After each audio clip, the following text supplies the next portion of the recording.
Welcome to the Rewind. I'm Megan McDonald. No, the holidays did not come early to the WAC offices. This is the result of the end of our fall championships. We have banners, signs, camera equipment for WAC Digital Network purposes. All of this stuff we send out to the hosts of our tournaments to give it more of a WAC feel. But before we waste any more time explaining what all of this is, let's talk men's soccer. Seattle U going all the way to the Sweet 16, playing Syracuse over the long weekend. Let's take a look at how this played out. Syracuse took the early lead on a header off a corner kick and scored another one going into half, up by 2 goals on the Redhawks. David Olsen found the back of the net in the 66th minute to keep the Dreams alive, but Syracuse answered 4 minutes later to win in a 3-0 decision. Both teams with similar stats, Seattle U with 11 shots to Syracuse 12. 3 saves each, but Syracuse had 7 corner kicks, one of them getting points on the board for them to just 3 for the Redhawks. But not so fast. The Redhawks had a historic season, finishing 3-0 against Pac-12 teams, beating number 10 Washington, number 13 Oregon State, and number 25 UCLA in the NCAA second round. Going into the weekend, Seattle U tied Creighton for the most wins in the nation throughout the postseason and ranked 2nd in goals and 6th in points. The Redhawks won their 2nd WAC title in 3 years, and their Sweet 16 appearance was the first time that's happened in D1 history. Congrats again on a great season, Seattle U. Lots of men's basketball action over the weekend. A ton of teams in various Thanksgiving tournaments, some not. One of those teams not in a tournament was UMKC. So let's take you right out to some highlights with the Roos hosting South Dakota State. 5:45 left in the first half. UMKC down by 6.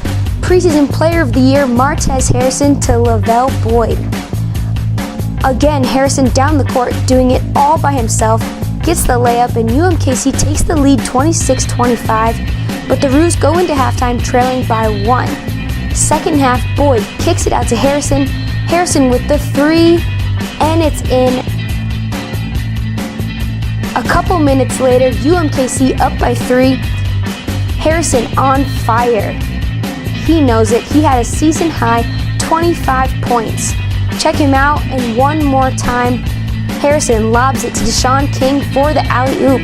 The Roos hand the Jackrabbits their first loss of the season, 64-57. Elsewhere in the WAC, returning Mountain West champ, Wyoming just squeezed by CSU Bakersfield, down by 13 going into the second half. The Runners came back from behind, but the game-tying basket was waved off on a phantom charge call with 5 seconds left, and the heartbreaking loss 68-64.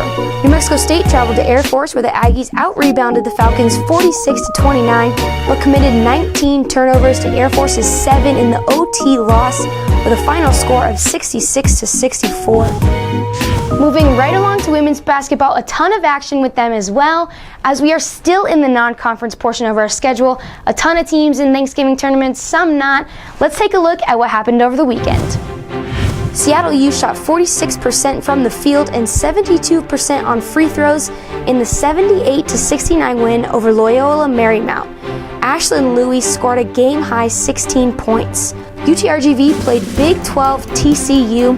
Having a big second quarter, the Vaqueros came from behind, but it just wasn't enough to hold out the Horned Frogs, and TCU edged out UTRGV 71-67. Utah Valley picked up its 6th straight win over Nevada, with Georgia Agnew leading the Wolverines with 16 points. Final score was 73-65. Chicago State picked up its first win of the season over Morehead State, 75-71, shooting 47%. Connor Harris, playing a big role for the Cougars, scored a team-high 16 points in the W. With all that action over the weekend, someone was bound to stand out. Let's take a look at Basketball Players of the Week. For his 3rd straight time this season, New Mexico State's Pascal Siakam takes home the honor. He averaged 30.5 points, 12.5 rebounds, and 3 blocks per game as the Aggies split the weekend 1-1. Siakam collected a career-high 35 points to go with 11 rebounds in the win over Robert Morris. He also followed that up with his 5th double-double of the year and 12th of his career with 26 points, 12 rebounds, and a career-best 6 blocks against Air Force. New Mexico State again, this time on the women's side, Brianna Freeman named Player of the Week. The junior averaged 15 points and 8.7 rebounds per game as the Aggies remain undefeated with wins over Southern Utah, Northwestern State, and Northern Arizona. Freeman recorded double-doubles against both Northwestern State and Northern Arizona. As I mentioned earlier, what all this stuff is, unfortunately they're not toys, but I wish they were because our WAC Holiday Toy Drive is going on right now. All the toys donated will go directly to the local communities of the WAC schools, and that ends December 11th, so get those toys in. And of course, don't forget you can watch live games on the WAC Digital Network at wacsports.com/live.